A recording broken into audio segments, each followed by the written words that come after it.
Hello aspirants, welcome to PW OnlyIAS. I'm your head preaching the daily analysis of the Hindu from 18th of December 2024. So this is a QR code where you can basically find this particular PDF along with the other material that is required for your preparation. So let us see all topics we're going to cover today. Law on MSP, is it possible? What are the pros and cons? Then right of minorities, general studies paper 2. PM Pradhan Mantri Matsya Sampada Yojana, Kisan Kavach, Namaste program, alternative investment funds. So we're going to analyze this. These are all present in today's Hindu newspaper international edition. Let's see that. Main topics.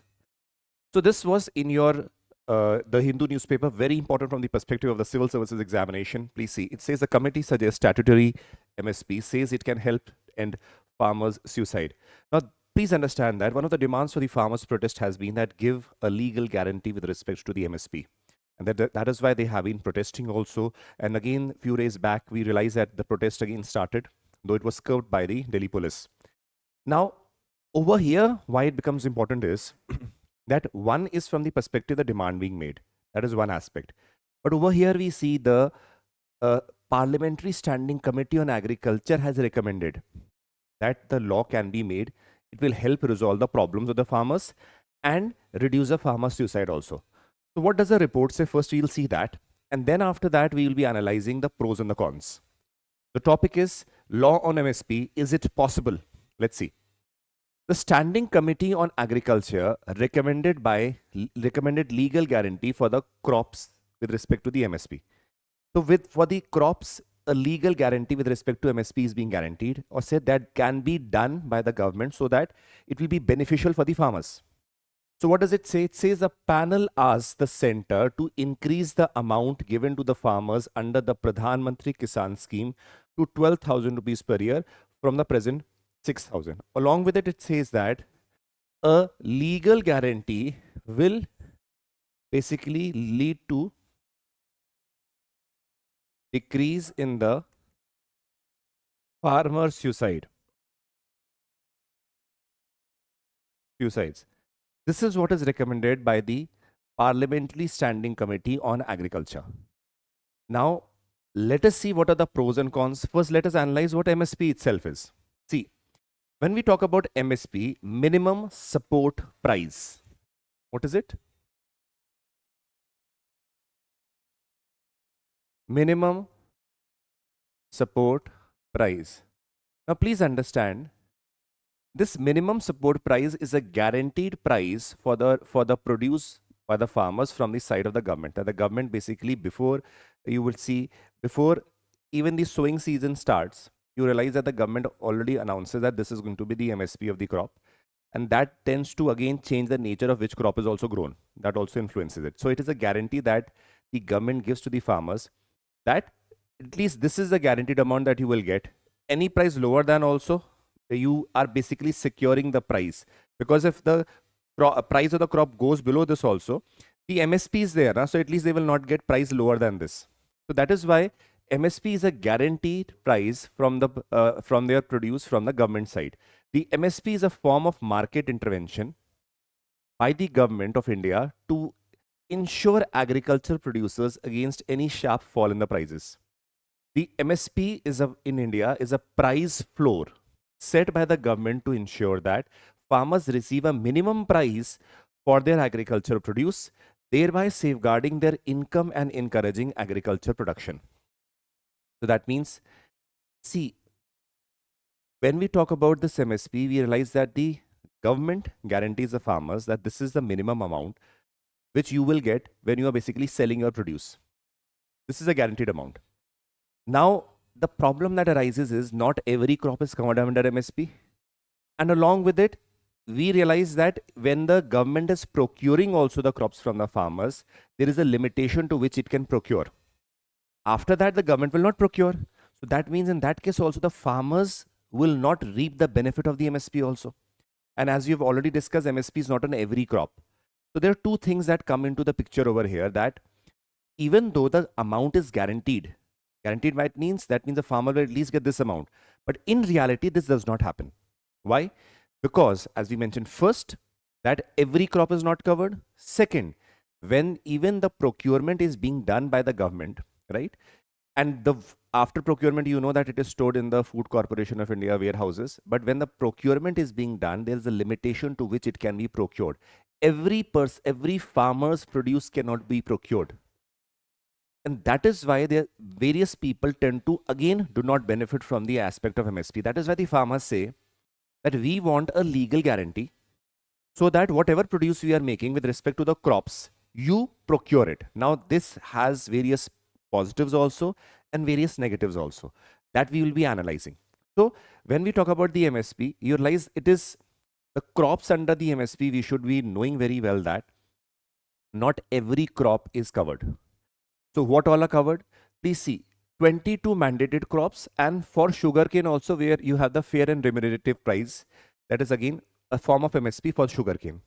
So, we realize that there are 14 kharif crops and 4 rabi crops. So, if you see over here, 7 cereals, that is paddy, wheat, barley, jowar, bajra, maize, ragi, 5 pulses, gram, arhar or tur, moong, urad, lentil, oil seeds, 8 groundnut, rapeseed or mustard, turia, soya bean, sunflower seed, sesame, sunflower, and neger seed.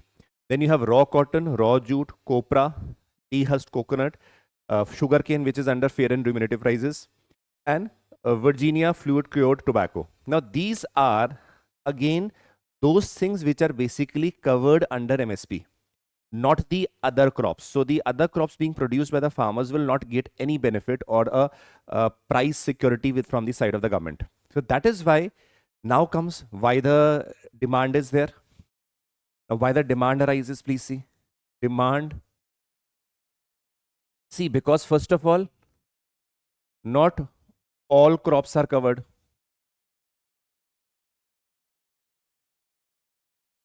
First. Second, you would also see not all crops not all the produce which is even guaranteed under this list is procured by the farmers, from the farmers. Not all the produce would be procured from the farmers. Now, this leads to a problem where even after the produce, because there is limited capacity with respect to warehousing, storage facilities, even if certain places extra, let us say, procurement is done also, then also there is certain limitation. Now, the farmers will be producing it in large quantities. There might be a mismatch between the storage facilities, what can be procured, and what is being produced by the farmers. So, the farmers say, we need a legal guarantee that whatever you're producing, because you have guaranteed as MSP. Now, this is where the question arises. Now, there are other reasons also why MSP is being asked with the legal guarantee. So, let us see the pros and cons of that. Let's see this.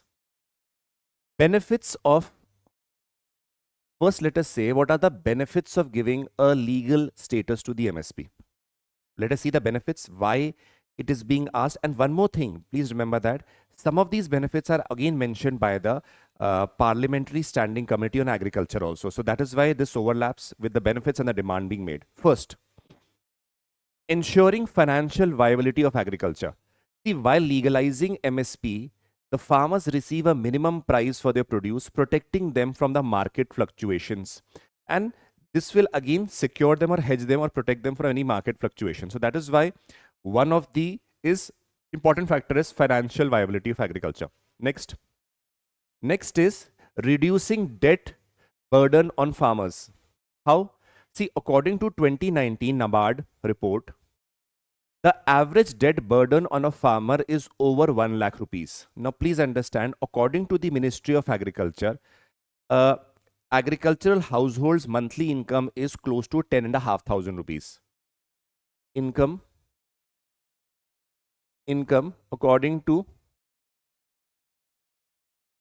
according to Ministry of Agriculture of a farmer is rupees 10.5 thousand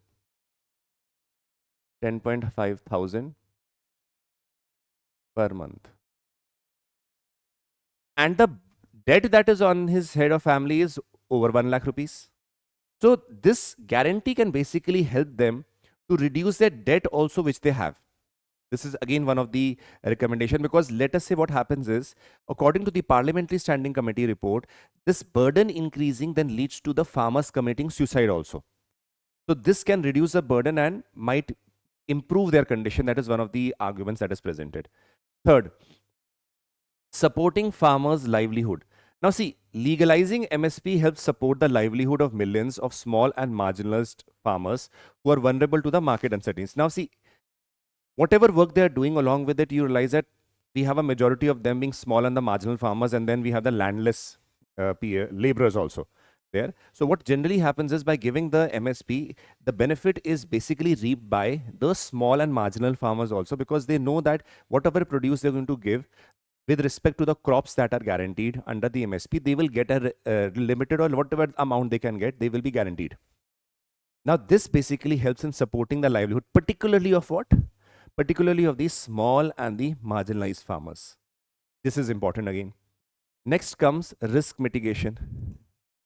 No business has deal with so many unpredictable factors. Please remember, agriculture is one of those sectors, because of the climate change. You have extreme heat might be there, flood conditions, fire, frost, rain, all these things come. So what happens is, because of them, a lot of losses are incurred by the farmers, particularly ones with the who are having, let us say, very small land, smaller marginal farmers. The larger ones being, again, having larger land, there are other technologies they might be using, or let us say they have more savings also with them, so they can balance it. But the small and the marginal ones are the ones who are suffering the most. So in this case, MSP saves the farmers from debt and bankruptcy. Therefore, it needs to secure with the legal guarantees, one of the demand that is being made. Next, promoting agricultural growth. Now, what happens is that one of the points that is being mentioned is that if the MSP is being guaranteed, that amount that the farmers will get, they will again use in, let us say, transformation or better utilization of the money to even boosting the agricultural growth. This is something that we can learn from the aspect of the Green Revolution also. In the Punjab region, Haryana region, and even the Western UP region, they basically utilize the income from their agriculture to further enhance bioland, biotechnology, and further enhancing the production and productivity. So this can also be seen from the aspect of MSP, what the farmers and even the Parliamentary Standing Committee on Agriculture is recommending. Next. Now comes the challenges. See. So what are the challenges that we see? See, there are a lot of challenges that are associated with this. Let's see them one by one. First, financial burden. The problem that arises, it is very easy said, that guaranteeing MSP on the crops from a legal status, that means everything has to be procured that is produced by the farmers. And if the farmers are also demanding for MSP for all the crops, that is financially unsustainable also. Yes, we can find a middle path, but if you say everything should be procured with respect to every crop should be procured, then it is not something is feasible from the aspect of the government also. So financial burden will increase to such an extent that it will become unsustainable also. If you realize right now also, food security burden is going into 1.5 lakh crore. That burden with respect to the National Food Security Act that we have. So just imagine if that is creating a lot of burden. We should not call it a burden also, because it is for the development of the country and the food security dimension. But in a way, if you quantify it with respect to the amount that is being taken, so now you can just imagine if the MSP is being guaranteed to every farmer over here, then the amount of burden that will rise will become beyond the treasury of the government to even handle it. So we realize that it is unsustainable. Next is de-incentivize investment. Now see, MSP legalization may discourage private investment in agriculture, particularly the crops covered under the MSP.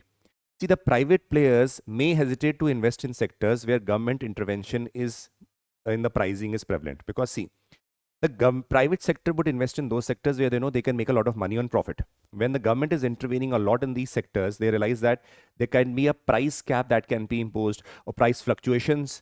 In order to prevent the price fluctuations, we realize that government is intervening regularly. So there is a problem that when the private sector comes, their investment might also be hindered, because whenever government plays a very important role or an extra role in any sector, it tends to hinder the private sector investment in that. So this can be one of the reasons for decrease in of any future prospect of investment that comes in the sector of agriculture. Next, Exacerbate water scarcity. Please understand that crops like even wheat or let us say sugarcane also are water guzzing crops. Water guzzing crop means that they require a lot of water for their growth. Now, please remember, according to the United Nations, by 2025, India would already be a water scarce nation. The water scarcity is already going to be there. Now, water scarcity being there is one thing that we all know. Now we are going to use crops because MSP is being guaranteed. They would be grown by larger number of farmers at a great extent, particularly the wheat and the sugarcane also. So what will happen? It will lead to further water depletion in the water tables and further create problems with respect to drinking water. Next, neglect of the non-MSP crop. This is by default. Please understand, if the MSP is being guaranteed with respect to certain crops, let us assume, right, and a legal guarantee is given, the problem that will arise is that the farmers will refrain from growing other crops because they know the MSP is here, we will grow those crops only. So the other crops will get neglected. So that is why neglect of the non-MSP crops. Next is reduced export competitiveness. How? See, legalizing MSP may lead to higher procurement prices from the MSP supported prices, making them less competitive. Because see, MSP you'll be realizing after every some period, you realize that government basically increases the MSP. Now, what happens with the continuous process of this increase in the MSP, the possibility is that the prices will increase much more than the international prices. And then export nature of what we want to export will become uncompetitive. It will not be competitive in the international markets because the prices are high. That means the export competitiveness will suffer because of that. Next, trade disputes. You realize already the WTO is behind India with respect to the subsidies that we provide to the farmers, right? In the agreement of agreement with respect to the agriculture also, MSPs or for that matter, other kinds of incentives and subsidies that are given by India was questioned by WTO that you are giving those subsidies, which is basically distorting the trade. Now, if government starts giving MSP on all these or legalizes it, what is going to happen is that again it will be challenged in the WTO and various curbs can be imposed on India with respect to any export or trade practices that will lead to a lot of disputes also at the international level. So this again will lead to trade disputes. What next? Next is, please understand, see, if you ask me from the opinion, it is very difficult to give a legal status for the reason that we know there are certain benefits, but what should be there is instead of giving merely a legal status, one should go towards reforming the agriculture sector, right? Reforming the agri sector. Now, over here, please remember, focus should be on use of technology, better seeds, which are again drought resistant, which are even resistant to various climatic changes. These things will basically help, and that will not decrease the productivity with time. Along with it, we realize that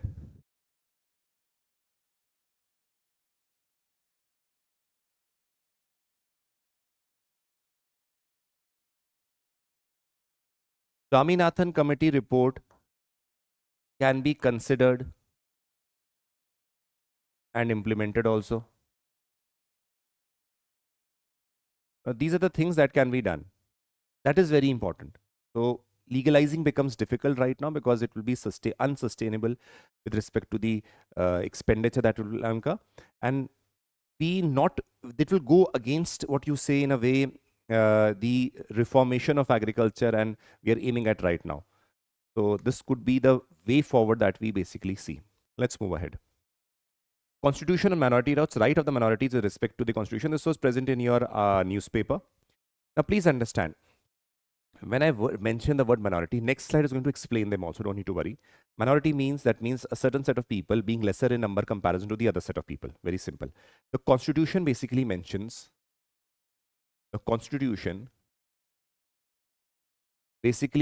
two types of minorities. One is the religious minority.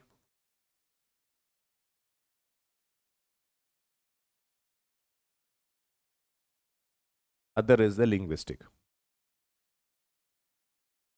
That means religious means over here who are, let us say, lesser in number in India. If you assume from that perspective, all religions except Hinduism are a minority in India, in simple words.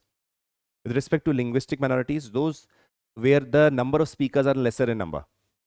That can be again with respect to any state also you can demarcate. There is no issue in that. But these are the two minorities which are mentioned in the constitution. These are the two types of minorities. Okay. So what we see over here, let us analyze this. Now, what do you understand by a minority? So the term minority includes those non-dominant groups in population which poses a religious, linguistic, markedly different from those of the rest of the population. Such minority should properly include the number of persons. That means minority can be any religious, any linguistic person who is different from the greater set of people who are present there. That means lesser in number. Example, please understand. If you take over example, ex-Harijans, the back example Harijans, the backward classes are not minorities because Harijans are known as scheduled caste are neither religious or linguistic minorities. They're part of the Hindu community. This should be understood. This is one of the case studies also that was presented. Now, religious minorities and linguistic minorities. A minority may be a religious minority like a Muslim community, Christian, Sikh, or maybe a linguistic minority based on the language. Secular ideals. Secularism in India basically means that you do not have a state religion. And when you do not have a state religion, then you basically, the state is maintaining principal distance from all the religion. That means you're giving due respect to all the religions with respect to that. Because minorities being lesser in number, then the government basically pushes towards having a proper measures for them also so that they do not feel alienated in the country. That is why security granted to religious minorities in India is a step taken towards their protection of their rights. Protection of their rights. It is not discrimination. It is protection of their rights.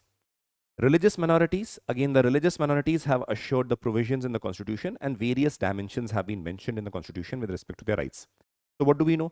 First, minority in simple words is a group, whether it is religious, whether it is linguistic, which is lesser in number in comparison to the other groups that is present in the region.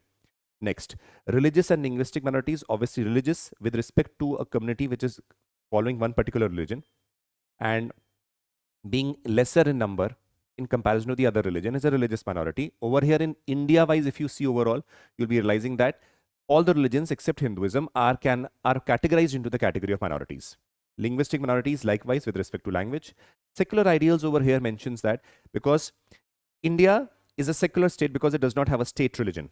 When it does not have a state religion, that means it maintains equal distance from all the religions, and that means because of that, state or the government makes special provisions to protect the rights of the minorities because so that they do not feel alienated and they're equal stakeholders of this country. Religious minorities over here, again, that is why special rights and special articles have been mentioned in the constitution. Please see. See, every other article, right, Article 14, Article 15 and all, they can also be mentioned over here. But remember, these articles which I have mentioned are very specifically related to the concept of minorities also. So see here.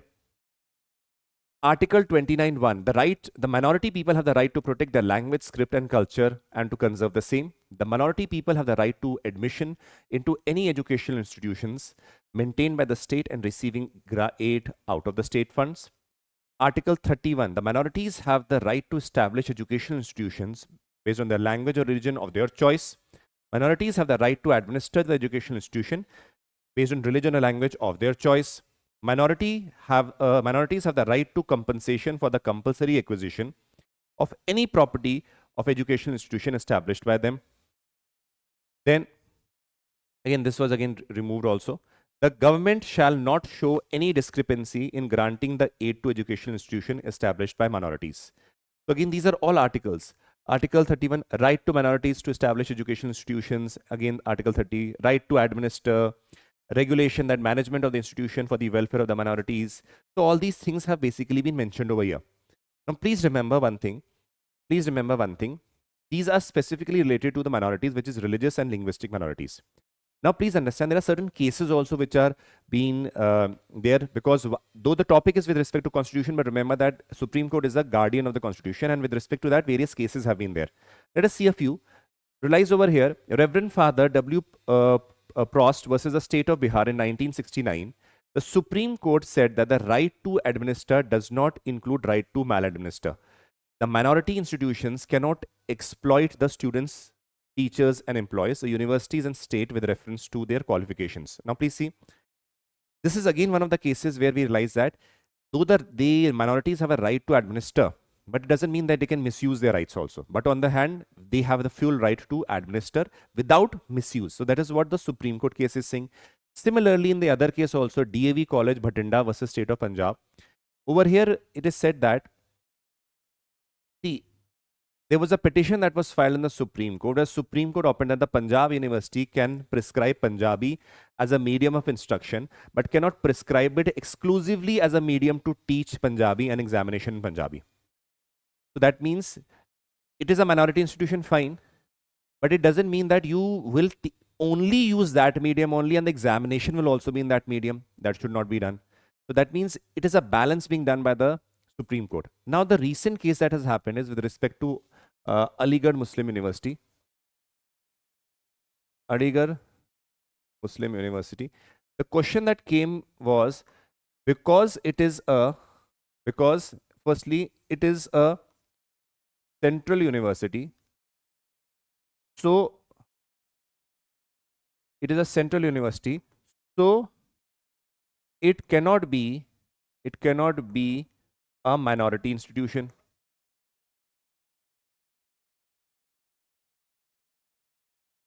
Now, this is the question that came in front of the Supreme Court. But the Supreme Court in the recent judgment said that Aligarh Muslim University, using the Article 30, so as per Article 30, it can be both. It can be both. What? That means one, a central university also, as well as a minority institution. So over here, the rights of the minorities were being protected. So we realize a lot of judgments have been there. Every time the initiative has been to balance the rights and no favoritism to anybody is given. But along with it, we realize that here protection of the rights has also been there with respect to the minorities also. So this is what you should be knowing. Mains question of the day. Legal guarantee of MSP to farmers is not a right step towards agricultural transformation. Critically examine. 15 marker. You can practice this as it is important from what we have done. You can use the pros and cons and give a solution to this also. Let's move forward. Prelims topics. Over here, the article has been there. Over here, this seeds of short neck claim is released in the Ashtamudi Lake. We had done Ashtamudi Lake also a few days back, so I'm not repeating that. But all this is being done with respect to a particular scheme that is mentioned here, that is Pradhan Mantri Matsya Sampada Yojana.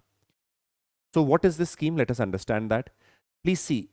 Pradhan Mantri Matsya Sampada Yojana, this was basically a scheme that was launched in 2020 by the Department of Fisheries, Ministry of Fisheries and Animal Husbandry, to bring about ecologically healthy, economically viable and socially inclusive development of the fisheries sector in India. So that means they want to transform the fishery sector, which is holistically good with respect to environment also, economy also, and society also. Now, objectives. Harness the potential of the fisheries sector that is sustainable and that is inclusive. Fish production and productivity shall be enhanced. That is one of the major goals. Then modernize and strengthen the value chain and the harvest management system.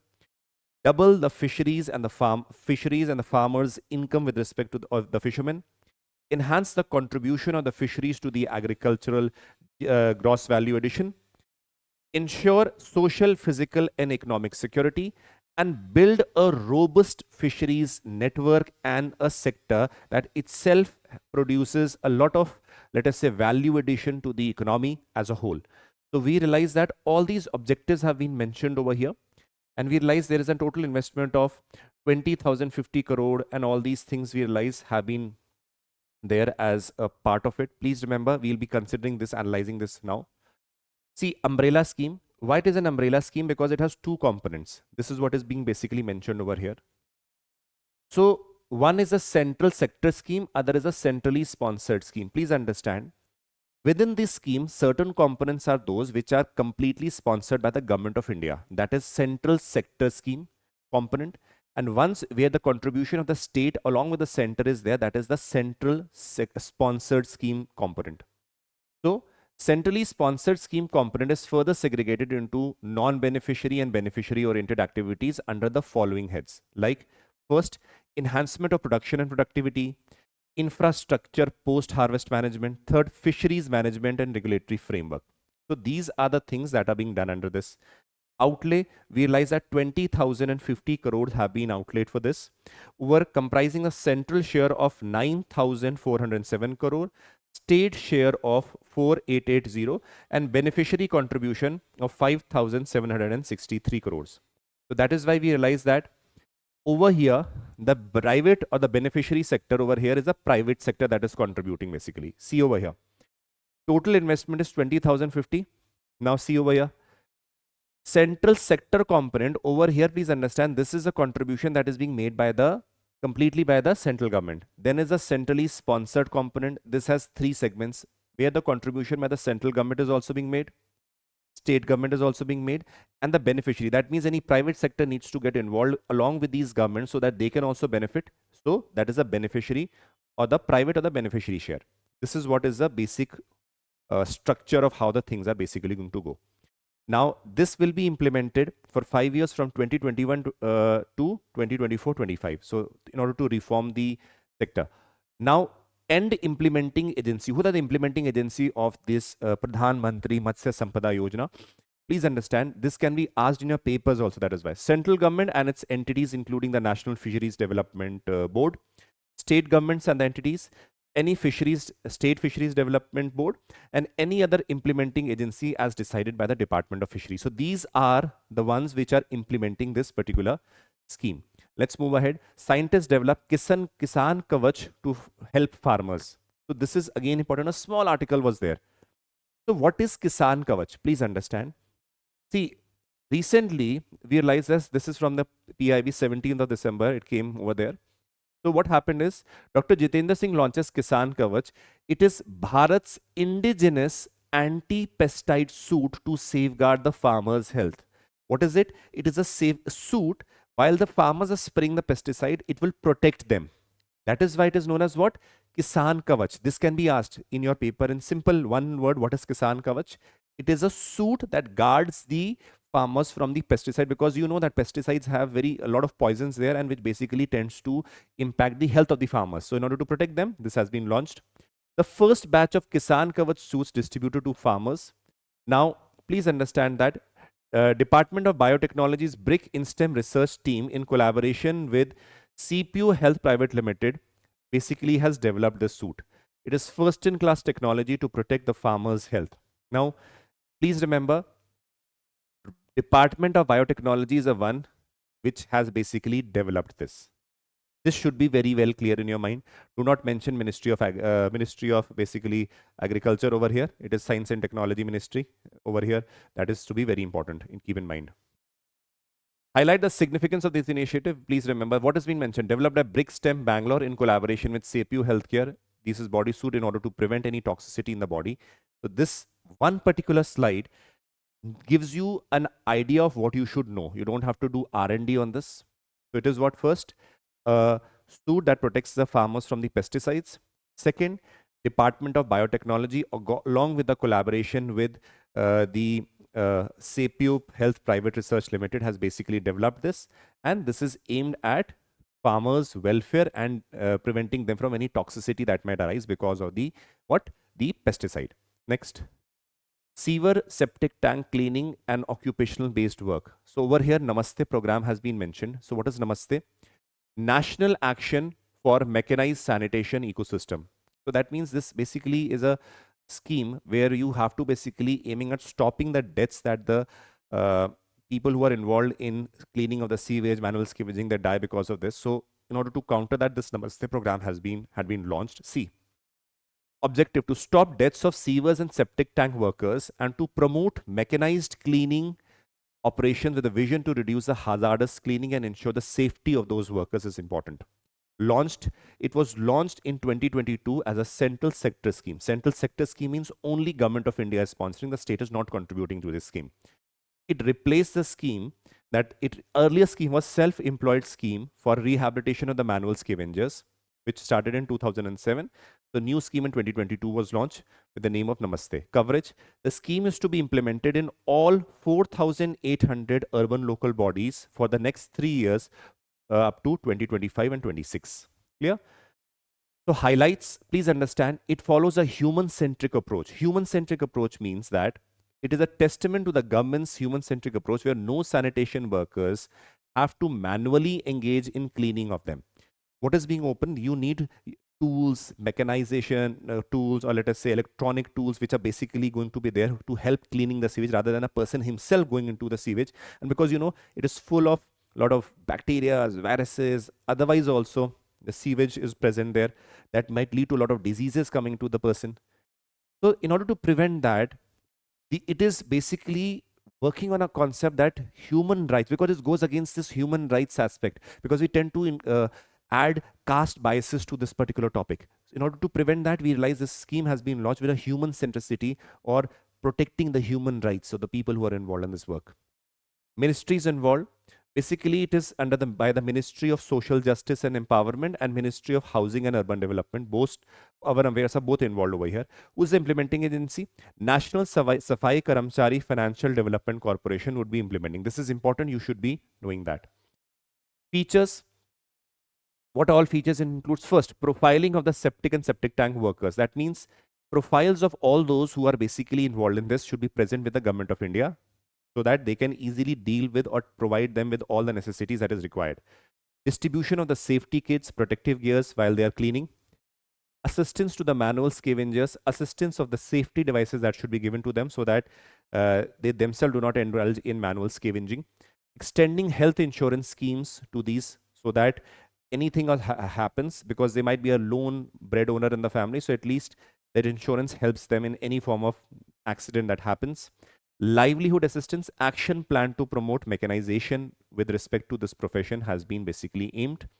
Again, providing capital subsidy. The National Safai Karamchari Financial and Development Corporation will provide funding support and capital subsidy regarding to procure sanitation related equipments. Now, subsidy would be provided where the workers who are involved in this want to have some or procure some better equipments while they are cleaning those let us say mild manual scavenging should be avoided, so that let us say some mechanized aspects, or let us say tools can be procured, so that while they're cleaning the sewers and also they're not directly involved in that rather than they use a tool, so that the risk with respect to their health or problems that may arise might decrease. So that is why subsidy is also being provided with that respect.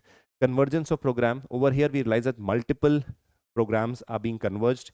We realize Swachh Bharat Mission, Deen Dayal Antyodaya Yojana, all these are basically being converged over here so that the better result can be procured from this Namaste program. Next, 20% of AIF money used for circumvent laws. What is Alternative Investment Fund, AIF? Please understand this. See, these are instruments. Special investment categories differ from the conventional investments. What happens is over here, generally people with a lot of money invest over here, where we realize that it is any fund established in India with this privately pooled investment. That means the people pool the investment, that is collect some fund, where a lot of people collect one fund. Now that fund is further then invested somewhere else. So AIF is any fund established in India which is privately pooled investment that collects fund from sophisticated investors. Sophisticated over here can be domestic and foreign, but generally high net worth individual. That means who have a lot of money also. And it is collected from India and foreign and then invested somewhere else. So this pool funds from investors and invest them under different categories as specified by the SEBI for the benefit of the investor. So what is going on is, again, remember, it is written early, if you will be reading that also. This generally happens where higher net worth individuals or richer people, they tend to pool and pool money into one fund, right? Now that is basically collected and that is invested in various other things, so that the outcome is such that it is benefiting for the what? The investors who have invested it. Now, but the norms have to be again adhered to what the SEBI says. So these investments adhere to the SEBI Alternative Investment Funds Regulation 2012. AIF can be formed as a company, limited liability, partnership, trust, etc. An investment option is for high rollers. High rollers over here means the richer people, rich people, or who have the capacity to spend. So that is why I said this is one of those funds where the rich people basically pool in the money, domestically or foreign, both. Generally, institutions and high net individuals in AIF, it needs for the high investment. So that is why we realize that it is related to those basically who are high net worth individuals who basically want those funds and they want to invest their money in somewhere so that they can reap better benefits out of it. Next, there are various categories. Now, please see. Category 1 AIF. See, there are various categories of alternative investment fund. What does it mean? Category 1 AIFs, they can invest in startups, early stage ventures, social ventures, small and medium enterprises sectors which the government or regulation consider as socially and economically desirable. These include venture capital funds like angel funds, SMEs, social venture funds, and etc.